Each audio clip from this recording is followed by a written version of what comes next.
Hello and welcome to Bawal banking classes. आज हम लोग C G T M S C के पर्पस में पढ़ेंगे, बट उससे पहले please go through the copyright disclaimer, pause the video and understand that this video is for educational purposes only. तो C G T M S C होता क्या है, पहले तो फुल फॉर्म देख लीजिए। Credit guarantee fund trust for micro and small enterprises. इसका objective क्या है, क्यों ये बनाया गया C G T M S C? ये क्या है, जो फर्स्ट जनरेशन एंटरप्रेन्योर्स हैं, मतलब कि कुल मिला के जो बिजनेसमैन हैं, जब वो अपनी माइक्रो स्मॉल एंटरप्राइजेस को सेटअप करते हैं तो उसके लिए उनको सपोर्ट करने के लिए C G T M S C का गठन हुआ है। तो ऐसे मतलब ये ट्रस्ट जो बनाया गया है वो उसके लिए बनाया गया है। किस मिनिस्ट्री में आता है? मिनिस्ट्री ऑफ एमएसएमई के अंतर्गत ये आता है। इसका मेन रोल क्या है कि जो ये क्रेडिट डिलीवरी यानी जो लोन है वो दिया जा सके किनको? एमएसई सेक्टर को भी, जिससे कि इकोनॉमिक ग्रोथ हो सके। इसका फुल फॉर्म आपको मैंने बता दिया, credit guarantee fund trust for micro and small enterprise. Micro small है, मीडियम नहीं है। एमएसएमई में से मीडियम हटा दो तो इसके लिए फंड ट्रस्ट है ये बेसिकली क्या करता है, फाइनेंशियल इंस्टीट्यूशंस यानी बैंक्स हो गए या एनबीएफसीज हो गया, जो और लेंडर्स हैं, एमएफआई हो गए, इन सबको गारंटी प्रदान करता है कि यदि लोन एनपीओ हो जाएगा तो पैसा कौन देगा? सीजीटी एमएससी से आ जाएगा। ऐसा आपने बैंक्स में सुना भी होगा, ठीक है। तो ये इसका फाइनेंशियल इंस्टीट्यूशन को गारंटी प्रदान कर रहा है, किसके लिए? सिर्फ और सिर्फ माइक्रो एंड स्मॉल इंटरप्राइजेस के लिए। बेनिफिट इसका क्या है कि इससे क्या हो रहा है, माइक्रो और स्मॉल इंटरप्राइजेज जो यूनिट्स हैं उनको भी बिना किसी कोलेटरल यानी बिना किसी अपना प्लॉट रखे हुए या अपनी कोई चीज़ गारंटी में रखे हुए, बिना किसी थर्ड पार्टी गारंटी के उनको क्या मिल रहा है? लोन मिल रहा है। गारंटी कौन दे रहा है? सीजीटी एमएससी दे रहा है। ये इसका क्लासिफिकेशन दिया है कि कौन सी यूनिट किस क्लास में आएगी। माइक्रो, स्मॉल और मीडियम तीन प्रकार की हो गई। देखिए पहले क्लासिफिकेशन अलग था, उसके बाद ये बाद में चेंज हुआ है 22 से। तो क्या हो गया अब इसमें कि अगर प्लांट और मशीनरी इक्विपमेंट में इन्वेस्टमेंट के हिसाब से ये चेंज किया गया है। तो क्या है, पहला माइक्रो है। माइक्रो में क्या होता है, 1 करोड़ तक का अगर है प्लांट और मशीनरी में इन्वेस्टमेंट और जो टर्नओवर है एनुअल वो 5 करोड़ तक का है तो उसको माइक्रो कहेंगे। अब इसको 10 से मल्टीप्लाई कर दिया, इसका 10 गुना। अगर स्मॉल यूनिट है तो 10 करोड़ तक का प्लांट एंड मशीनरी में इन्वेस्टमेंट और 50 करोड़ तक का टर्नओवर एनुअल, तो स्मॉल यूनिट। और अब इसको 5 से मल्टीप्लाई कर दीजिए, यानी 50 करोड़ तक का एनुअल प्लांट एंड मशीनरी का इन्वेस्टमेंट और टर्नओवर कितना? 250 करोड़। तो उसको क्या बोलेंगे? मीडियम बोलेंगे। ये याद कर लीजिए, ये बहुत पूछा जाता है। 3 पार्ट में डिवाइड किया है, माइक्रो, स्मॉल, मीडियम। पहला क्या है? 1 और 5, फिर 10 से मल्टीप्लाई, फिर 5 से मल्टीप्लाई, रट लीजिए बिल्कुल। ये जो क्लासिफिकेशन है ये बेसिकली प्लांट और मशीनरी और साथ ही साथ एनुअल टर्नओवर, इस बेसिस पे इसको अलग किया गया है। जो सीडीसीएमएसई है वो इसमें से सिर्फ और सिर्फ किसको कवर करता है? माइक्रो और स्मॉल को। देखिए ये गारंटी कवर का उन्होंने बाइफर्केशन दिया। ऐसा नहीं है कि अगर आपका 100 रुपये का लोन है तो पूरा 100 रुपये कवर है, ऐसा नहीं होता है। इसी तरह से उसको बताया गया है। तो इसको कैटेगरी में बांटा है। पहला इन्होंने बताया है माइक्रो एंटरप्राइजेस। माइक्रो एंटरप्राइज क्या था? 1 करोड़ और 5 करोड़, याद है क्या? देखिए हमने लास्ट वीडियो में, लास्ट स्लाइड पर देखा था हमने, फिर देख लीजिए। 1 करोड़ तक आपका प्लांट एंड मशीनरी यानी पीएनएम और 5 करोड़ एनुअल टर्नओवर।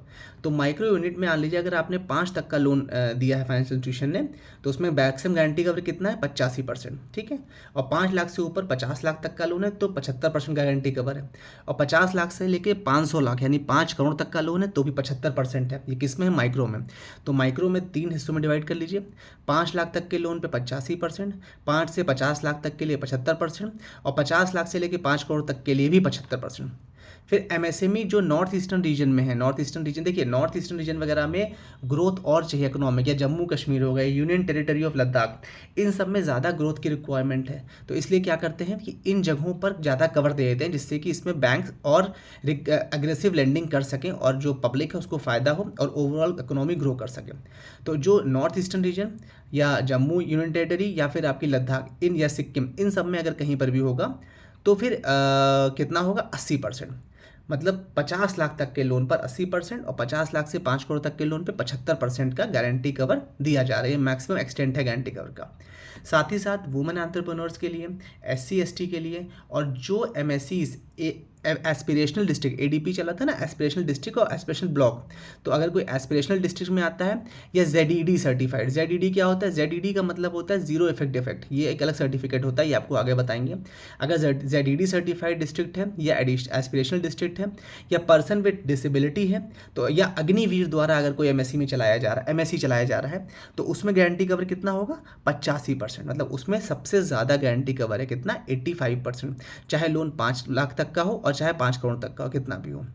अन्य सभी कैटेगरीज में कितना रहेगा? 75% का। तो एक जो एक्सटेंट है गारंटी कवर का पूरा माइक्रो स्मॉल एंटरप्राइजेस का, वो किस में, अगर मान लीजिए क्रेडिट डेफिशिएंट डिस्ट्रिक्ट्स हैं। ये क्रेडिट डेफिशिएंट डिस्ट्रिक्ट क्या होता है, ये हमने लास्ट के वीडियोस में डिस्कस भी किया और फिर आपको बता देते हैं। आइडेंटिफाई क्रेडिट डेफिशिएंट डिस्ट्रिक्ट, जैसे हमने केसीसी में ही पढ़ा हुआ था कि जैसे अगर उसमें कुछ ऐसे डिस्ट्रिक्ट हैं जिनमें 9,000 तक का लोन पर हेड बटा हुआ है और कुछ ऐसे हैं जहाँ 42,000 तक का बटा है, तो डेफिशिएंट वो होंगे जिनमें कम लोन दिया गया है, ठीक है। मतलब तो उसमें अगर ज़्यादा बंटवाना है तो जिसमें ज़्यादा बंटवाना है उसमें 5%, यानी आइडेंटिफाइड क्रेडिट डेफिशिएंट डिस्ट्रिक्ट की लिस्ट में अगर उस डिस्ट्रिक्ट का नाम है तो वहाँ पर 5% एक्स्ट्रा एडिशनल कवर और दिया जाएगा। ये कब से हुआ है, 15 दिसंबर 2023 से इफेक्टिव हुआ है, ठीक है। मान लीजिए अगर 75% कवर आ रहा है तो उसमें हम 80 देंगे, अगर 80 आ रहा है तो 85 देंगे, ठीक है, और 85 है तो उसमें 90 दे देंगे। ऊपर हमने जितनी लिमिट्स पढ़ी उन सब में 5-5% बढ़ा देंगे यदि वह लोन जो है वो ICDD यानी आइडेंटिफाइड क्रेडिट डेफिशिएंट डिस्ट्रिक्ट की लिस्ट में आता है। तो इस स्लाइड का आप स्क्रीनशॉट ले सकते हैं, नोट कर लीजिए, आपके लिए बहुत हेल्पफुल होगा। And please subscribe to the channel मत भूला करिए। एडिशनल गारंटी कवर देखिए, फिर वही बात लिखी है कि 5% का आप दे रहे हैं किसमें, एडिशनल गारंटी कवर, कहाँ पर, आइडेंटिफाइड क्रेडिट डेफिशिएंट डिस्ट्रिक्ट्स के लिए। जो गारंटी पीरियड होगा वो कब से शुरू होगा, जब से गारंटी फ़ी दी जाएगी तब से। देखिए गारंटी फ़ी भी कटती है ना, गारंटी फ़ी कितनी वो हम आगे डिस्कस करेंगे, 1.37.62% के हिसाब से होता हुआ। तो गारंटी फ़ी जैसे ही पेमेंट हो जाएगा उसके बाद से गारंटी कवर शुरू हो जाएगा। जो टर्म लोन होते हैं, जो कॉम्पोजिट लोन्स होते हैं, ठीक है, जिनका टेन्योर होता है, मतलब टर्म लोन का जो टेन्योर होगा, सीसी लिमिट तो रेगुलर चलती रहती है, तो उसमें टेन्योर के भर का ही वो कवर रहेगा उसमें। जो सिर्फ वर्किंग कैपिटल का अगर लोन है तो जो गारंटी पीरियड होगा वो कितना होगा, 5 साल तक का होगा, या फिर जैसा भी गारंटी ट्रस्ट डिसाइड करे उसके हिसाब से। कौन कौन से ऐसे इंस्टीट्यूट हैं, हमने देखिए स्वनिधि में भी अभी लास्ट वीडियो में ये पढ़ा था कि क्या क्या लेंडिंग इंस्टीट्यूशंस की एलिजिबिलिटी कौन कौन सी है। तो इसमें कौन कौन से ऐसे इंस्टीट्यूट हैं जो CGT MSE के द्वारा कवर हो सकते हैं।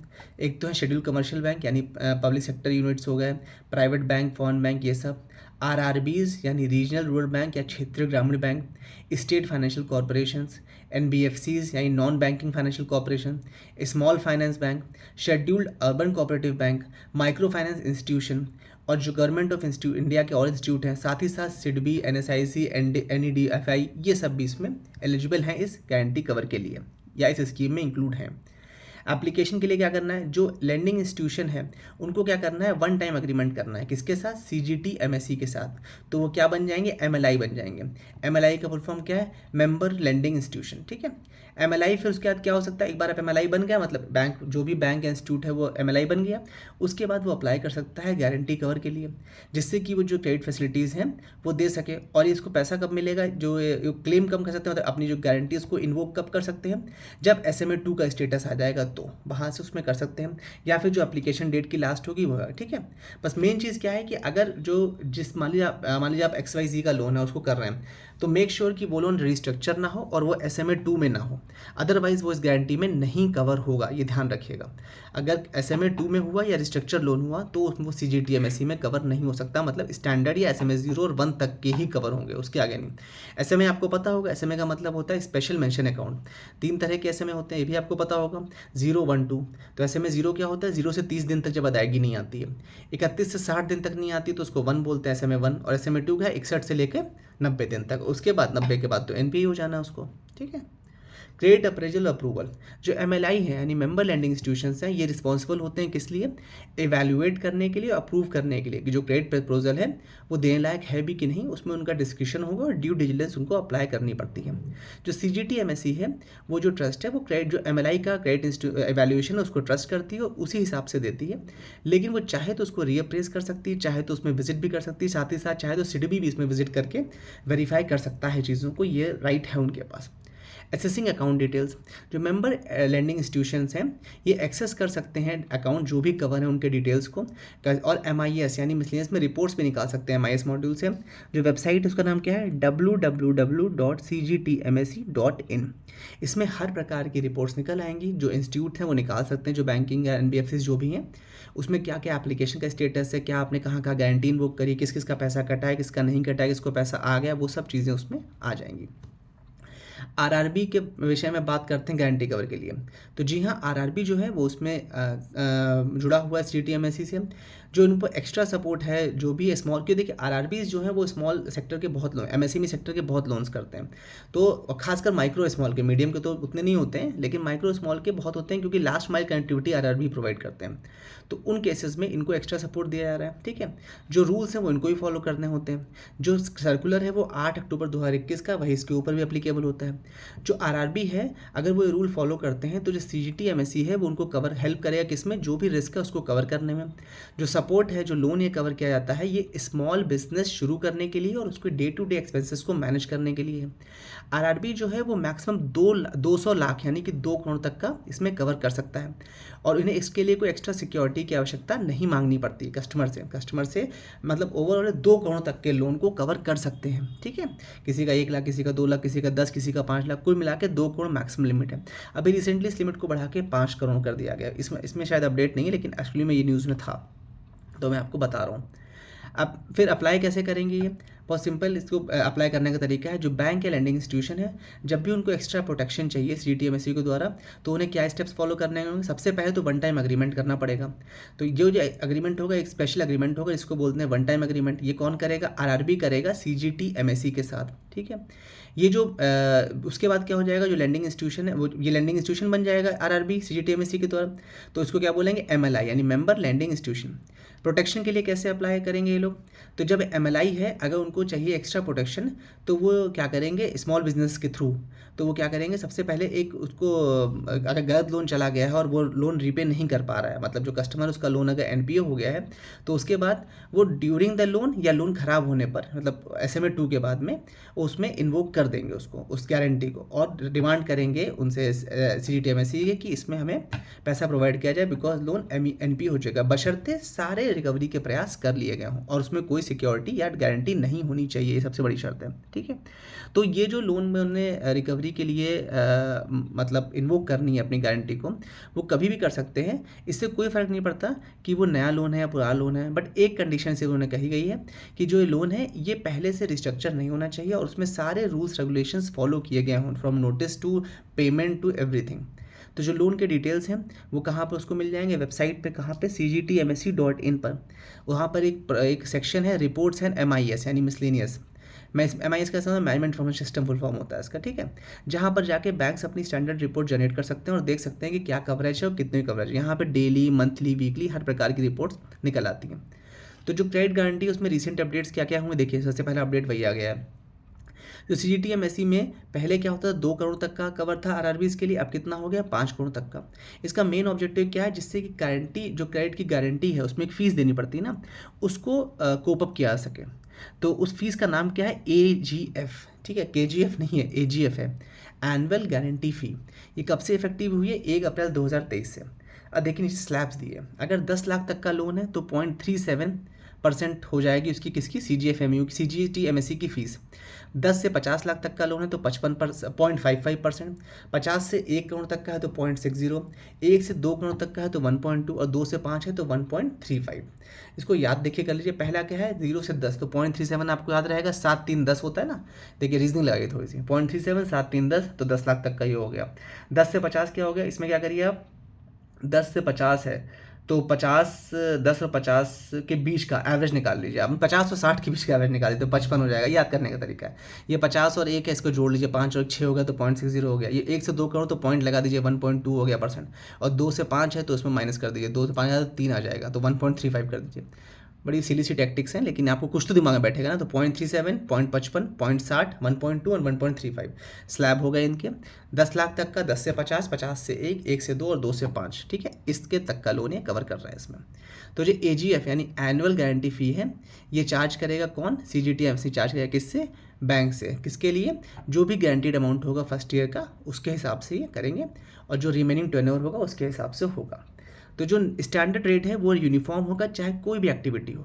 इंक्लूडिंग ट्रेडिंग, ठीक है। जो भी लेन देन का काम है उसका, जो भी कार्य है, उससे फ़र्क नहीं पड़ता वो क्या इंस्टीट्यूट, वो जो लोनी है, जो कस्टमर है वो कौन सा बिजनेस कर रहा है, इससे फ़र्क नहीं पड़ता है, लेकिन यूनिफॉर्म है ये रेट ऑफ जो फीस है वो यूनिफॉर्म, यानी एजीएफ जो है वो यूनिफॉर्म है परसेंटेज वाला। लेंडिंग इंस्टीट्यूशन क्या होगा, उससे 10% तक का डिस्काउंट मिलेगा स्टैंडर्ड रेट पे, अगर उसका पोर्टफोलियो अच्छा है तो। डिस्काउंट का मतलब क्या हुआ, फॉर एग्जांपल फीस आपकी मान लीजिए 1.2% कटनी है, तो 1.2 में 10% यानी 0.12 कम हो जाएगा, तो अभी कितनी हो जाएगी 1.08 हो जाएगी, ऐसा समझ लीजिए। मुझे 1 लाख रुपये फीस कटनी तो उसमें 10% कम हो जाएगा। ये कब होगा, अगर उसका जो पोर्टफोलियो है वो ओवर अच्छा है, ठीक है। तो कुल मिलाकर के ये जो रिस्क है वो मैक्सिमम रिस्क प्रोटेक्शन जो है वो 70% तक उसका कम हो जाएगा इस तरह से। अब एक एग्जाम्पल दिया है, देखिए एक बार उन्होंने बढ़ाया, एक बार कम किया है। कैसे बढ़ाया, अगर पोर्टफोलियो अच्छा है तो 10% कम हो रहा है, और पोर्टफोलियो अगर ख़राब है तो 70% तक एक्स्ट्रा भी लिया जा रहा है। एक एग्जाम्पल के थ्रू आगे समझाया गया है। मान लीजिए किसी बैंक का अच्छा पोर्टफोलियो है, उसको 10% जो फीस है उस पर डिस्काउंट मिल गया। मान लीजिए 5% फीस कटनी थी तो 10% में से कम हो गया, तो अब कितनी कटेगी 4.5%, क्योंकि 0.5 कम हो गया। और किसी का हाई रिस्क है, मतलब उसका पोर्टफोलियो अच्छा नहीं है बैंक का या इंस्टीट्यूट का, तो क्या होगा 70% एक्स्ट्रा लग जाएगा। तो 5% का 70% कितना हो गया 3.5। तो वैसे उसके 5 रुपये कटने थे, 5% कटना था, लेकिन अब फीस कितनी कटेगी 8.5%। इसीलिए पोर्टफोलियो ओवरऑल अच्छा रखना पड़ेगा, इससे फ़ायदा हो सके। कंसेशन और रिलैक्सेशन की बात करिए, जो स्टैंडर्ड रेट्स हैं उनमें किस प्रकार का रिलैक्सेशन या कंसेशन दिया जाएगा। सोशल कैटेगरी के हिसाब से 10% तक का रेट में कंसेशन है। जियोग्राफी के हिसाब से एमएससी स्टेटस अगर है माइक्रो स्मॉल एंटरप्राइज का तो 10% का है। टारगेट ग्रुप है जैसे आइडेंटिफाइड क्रेडिट हमने पढ़े थे तो वो 10% है। वुमेन, SC ST PWD यानी कि पर्सन विद डिसेबिलिटी, अग्निवीर, इनके लिए भी 10% फीस में डिस्काउंट है। बस हमें इन सब का कवरेज भी ज़्यादा है, हमने ऊपर पढ़ा था ना 75, 85, 90 वो सब पढ़ा था। कवरेज भी ज़्यादा है और डिस्काउंट भी है फीस में, दोनों तरफ से फ़ायदा है। North eastern region, Sikkim, JNK वगैरह, इन सब का जो यूनियन टेरिटरी, इसमें भी कितना है अप टू 50 लाख में 10% तक का डिस्काउंट है। एस्पिरेशनल डिस्ट्रिक्ट में 10%। ICDD क्या था आपका, ये आइडेंटिफाइड क्रेडिट डेफिशिएंट डिस्ट्रिक्ट, उसमें 10%। ZD क्या है आपका, ZDD में certified, zero effect defect certified, ठीक है। तो कॉस्ट टू बोरोवर्स में अब इस बात करते हैं। तो जो गारंटी जो स्कीम है ये फ्लेक्सिबिलिटी देती है किसको, लेंडिंग इंस्टीट्यूट्स को, जिससे कि वो इजीली बोरोवर को पैसा दे सके, मतलब लोन दे सके बिना किसी डर भय के कि उनका डूब जाएगा पैसा। और एनुअल गारंटी भी बहुत ही नॉमिनल सी होती है। Increase in threshold and claim settlement options, जो थ्रेशोल्ड है जो वेवर का, उसमें एक लिमिट तक ही जो 10% का हमने बताया वो फॉलो होगा। साथ ही साथ जो क्लेम सेटलमेंट यानी गारंटी इन्वोक करने का जो है वो पहले क्या था 10 लाख पर क्लेम तक था, लेकिन अब उसको बढ़ा करके 5 लाख तक कर दिया गया। 10 लाख अब कर दिया गया, पहले 5 लाख था, ठीक है। तो क्या क्या ऑप्शन होते हैं, पहला ऑप्शन होता है कि सिंगल इंस्टॉलमेंट में उनको जो गारंटी कवर है उसको कवर करना है। सिंगल इंस्टॉलमेंट में गारंटी जब कितनी रहेगी 15%। और दूसरा क्या है, जो 2 इंस्टॉलमेंट क्लेम सेटलमेंट प्रोसेस था वो दूसरा ऑप्शन है। ये 2 ऑप्शन इसमें चलते हैं। ये जो चेंजेस हैं सबसे इफेक्टिव हुए हैं 1 अप्रैल 2023 से। इसका मेन रीज़न क्या है, जिससे कि जो प्रोसीजर है इन्वोक करने का क्रेडिट गारंटी स्कीम का वो थोड़ा सिंप्लीफाई हो सके, और क्रेडिट जो इंस्टीट्यूशन है लैंडिंग इंस्टीट्यूशन उनको प्रॉब्लम ना हो। इन्वोकिंग गारंटी का उन्हें प्रोसेस बता दिया आगे। जो गारंटी इन्वोक करने का मतलब क्या है, जब लोन खराब हो गया, जो कस्टमर था वो पे बैक नहीं कर पा रहा है टाइम में, तो जो बैंक या लैंडिंग इंस्टीट्यूशन है वो CGTMSE से डिमांड करेगा। मान लीजिए अब इन्होंने एग्जाम्पल दिया है, श्याम नाम का एक बिजनेसमैन था, उसने 10 लाख लोन किसी बैंक से ले रखा था। अब वो शाम जो है वो टाइम से नहीं जमा कर पा रहा है और कोई कोलेट्रल नहीं लगाया, क्यों, क्योंकि CGTMSE कवर था और हमने गवर्नमेंट के रूल्स के हिसाब से उसको लोन दिया था। तो ऐसे में क्या होगा, जो शाम जब बिजनेस नहीं कर पा रहा है तो वो बता देगा कि मुझसे पेमेंट नहीं हो सकता, तो अब इन्वोक करेगी जाएगी गारंटी। तो गारंटी का पैसा शाम के बदले कौन देगा, CGTMSE दे देगा, क्यों, क्योंकि लोन NPO हो चुका है इसलिए। तो CGTMSE उसको सिचुएशन को रिव्यू करके लोन पेमेंट करेगा, बशर्ते सारे रूल्स रेगुलेशन, सारा जो डिसबर्समेंट सब कुछ प्रॉपर है, सारी चीज़ें सही से कराई गई तब, और वो जेन्युइन केस है तभी मिलेगा, ठीक है। जो थ्रेशोल्ड है वो 10 लाख तक का हो गया, पहले कितना था 5 लाख तक की लिमिट था लीगल केसेस के लिए। जो बैंक है वो सेटल कर सकता है क्लेम किस तरह से, 2 ऑप्शंस बताए गए थे। पहला है एक इंस्टॉलमेंट में, इसमें कितना था 15% रिडक्शन हो जाएगा आपके अमाउंट का, और दूसरा क्या है 2 इंस्टॉलमेंट्स में होगा। इनवोकिंग जो गारंटी है वो समझ लीजिए एक तरह से ऐसा है कि किसी आप एक एग्जांपल दिया मैंने, किसी ने पैसा एक दूसरे से लिया है और किसी दूसरे दोस्त ने कहा था कि अगर इन्होंने पैसा वापस नहीं किया तो मैं दूंगा, तो उसी तरह CGTMSE कहता है श्याम ने पैसा नहीं दिया तो मैं जमा कर दूंगा, ठीक है। With this we have come to end, thank you for watching, do like and share, if you have any doubts you can ask in the comment section. Thank you so much for your valuable time.